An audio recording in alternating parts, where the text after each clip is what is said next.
All right, so we are going to work on lesson 6. First thing we're going to do is move over to our book tutorials and then go down to lesson 6. You're going to download your lesson 6. Okay, then we're going to go to, you can open it up from here. Photoshop moved over on me. So I've got lesson 6 open. The next thing I'm going to do is I'm going to go to File and then Save As. And we're going to save it in your, if you tagged your Google Drive, you can click on here. Some of you still haven't tagged. I noticed that when I was walking around helping. If you have not tagged, then you need to click on your Google Drive. You go to My Drive, and then you go to all the correct folders, computer graphics, all of that. But since I have a tag, I made it really easy on myself. Here's my computer graphics folder. You're going to highlight the name. You're going to type your name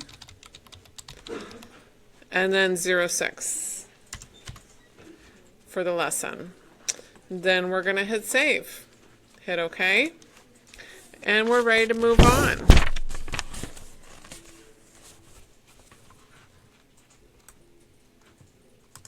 So one of the things that people have been struggling with a lot is they'll come to me and say, Ms. Schlebecker, my layers are missing. I can't find anything. Everything's all crazy. If you want to get your screen back to the default screen, you're going to go to Windows, Workspace, and then go to Reset Essentials. That'll get everything back the way it normally should be. So you want to look in your layers and make sure that both of your layers are viewable. You've got your magazine background and your model. So the next thing we're going to do is we're going to go up to the top and we're going to go to Select and Mask right here. Okay. Then what you're going to do is make sure the quick selection tool is selected in the options bar. So this right here, here we go. I'm going to move that over. Okay, so here's our quick selections tool. And you're going to set up a brush size in the options bar of 15. So here's your size, and we're going to take that to 15. Okay. Position the quick selection tool within the outline of the model and then drag while keeping the tool within the hair, face, and shirt areas. So we're going to take this and drag, and it kind of changes the color and selects those areas.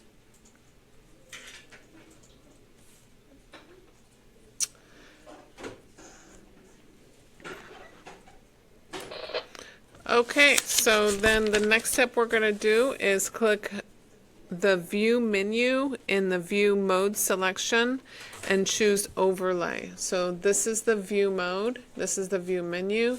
So you're going to click on here and you're going to choose Overlay. Okay.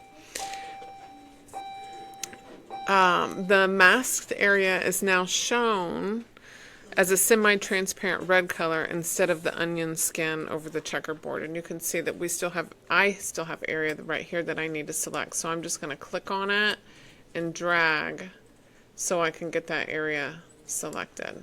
Okay, so now I've got most of her selected. I'm going to get a little bit more right here. Okay, so I just clicked with my mouse button and drug my mouse to select those areas. So look for areas of the model that are within the red mask overlay, but that should be revealed, and then drag your quick selection tool. Let me turn that down. To include them in the reveal areas. Increase the magnification if it helps for you to see the areas that you missed. Okay, so then you're going to, you can click, here's your magnifying tool, so you can click and increase it if you need to. We're going to get this other stuff later, so don't worry about that now. So I'm going to double click my hand tool so I can have full screen. So we're going to click the View menu in the View Mode section again and choose On Layers. So we're going to click on here. And then we're going to choose On Layers. That's right here. This shows you how the current select and mask settings, look over the layers that are behind this layer. In this case, you're previewing how the current setting will mask the model layer over the magazine background. Okay, so we're going to refine some of these areas. So at a magnification of 200 or higher, inspect the edges of the hair. So we're going to go over here, click that, and I want you to look how the magnification right here changes. So we're going to click on the hair.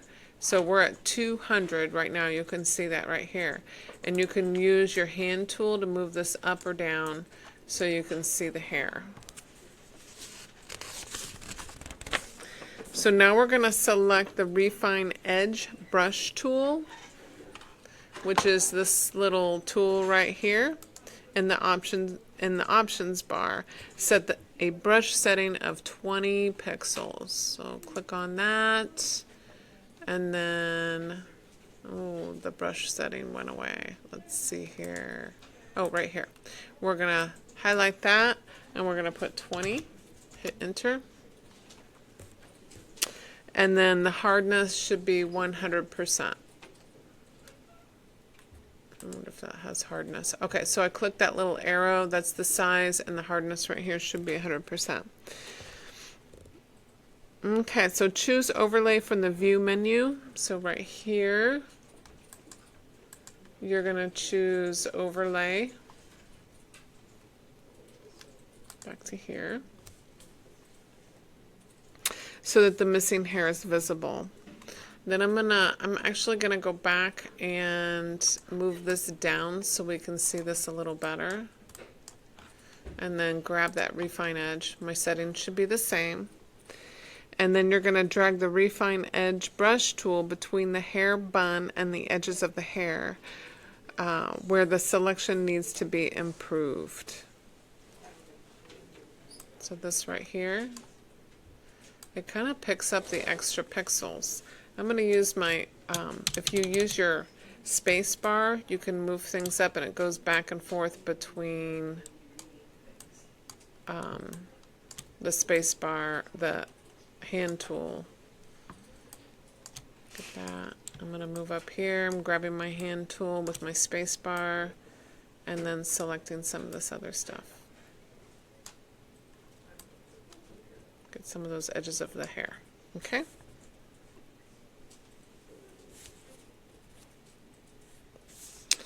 Alright, in the options bar, set the Refine Edge Brush to 15.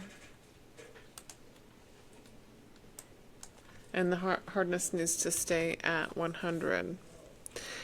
Drag the Refine Edge Brush over the obscure hairs to reveal them. So I'm going to use my space bar and get my hand tool again. Okay, we're going to go down to the very bottom, and there's still a few hairs down here that we need to get, so you can just brush over them and get them. Okay.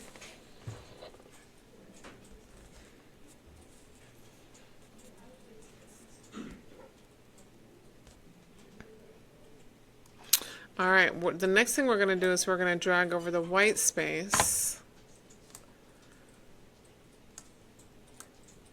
And that will take away some of the white area. Right there.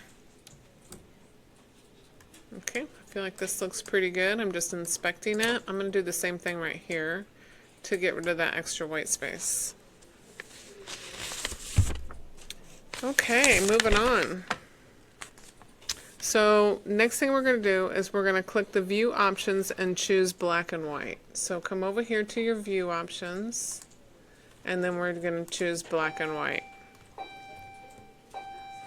This is another good way to check your mask.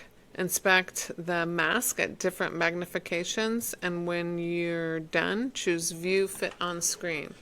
So again, you can just move this around. It looks pretty good. And then once we're happy with that, we're going to go to View and then Fit on Screen so we can see it full view. Okay. So click the View menu in the View Mode selection and choose On Layers. Right here, On Layers.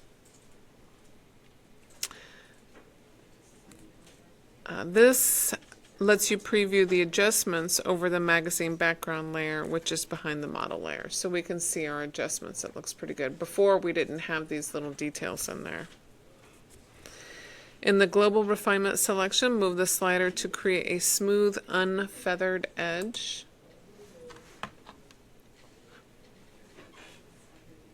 So right here. So let's see. The optimal setting depends on the selection that you've created, but they'll probably be similar to ours. We'll move the smooth slider to 5 right here.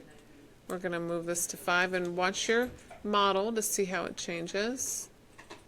So I'm going to take that to 5. Okay.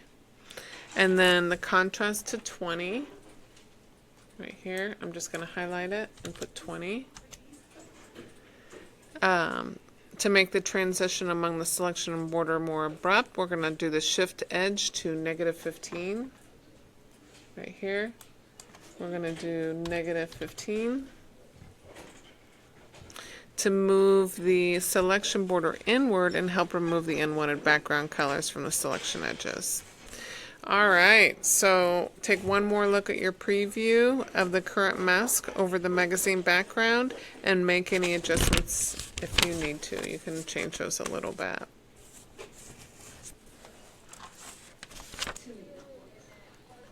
Okay, so the next step is we need to find the output settings. So we are going to scroll down on here, and then here's your output settings. We're going to click on our output settings, and then you're going to zoom into 200 or more so that you can more easily see the light fringing around the face that's due to the model layer's original background color.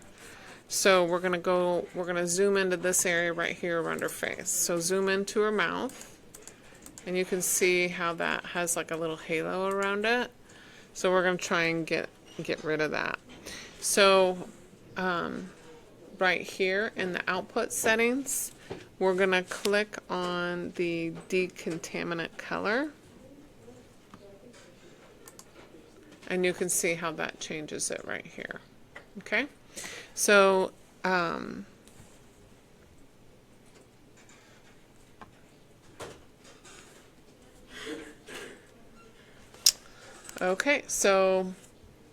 over here you're going to choose new layer with the layer mask from the output. So new layer with layer mask. So this says output to new layer with layer mask. So you want to make sure that that's what it says. And now we're going to hit OK.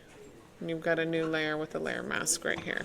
I'm going to double click the hand tool so we can see it at full screen.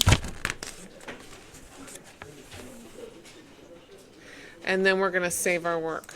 So we're going to go to File, and then now we just hit Save. Okay, continuing on.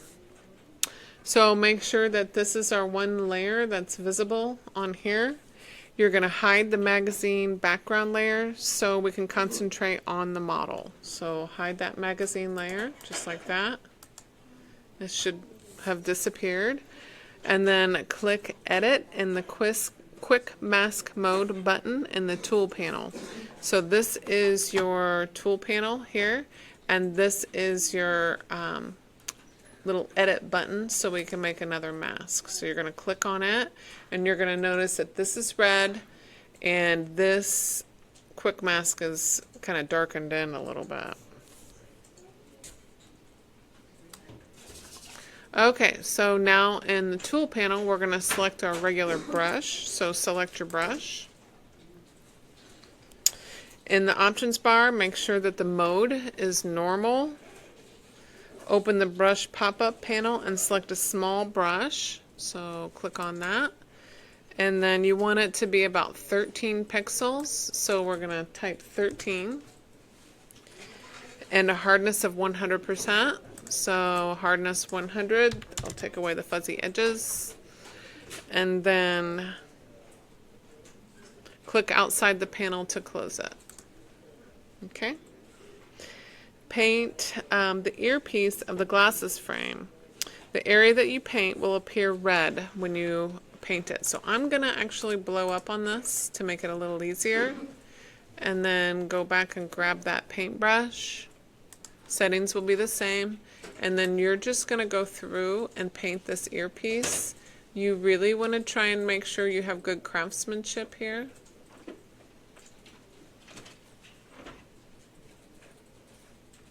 So we're going to go slow. That's why you blow up, so you can have good craftsmanship.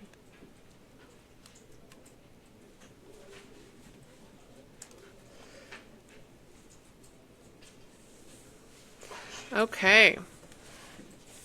Continue painting with the brush tool to mask the earpiece of the frames and the frame around the lenses. So now we're going to get the frame around the lens. Hold on just a second.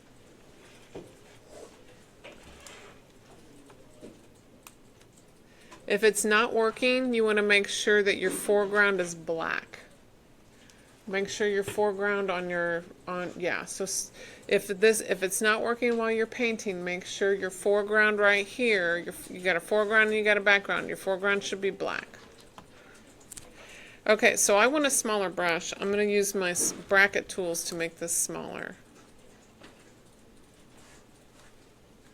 You can also go here and make it smaller like that.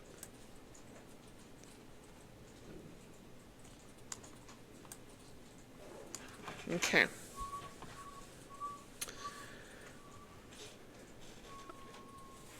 All right, so now you're gonna click the Edit in Standard Mode button to exit the quick mask.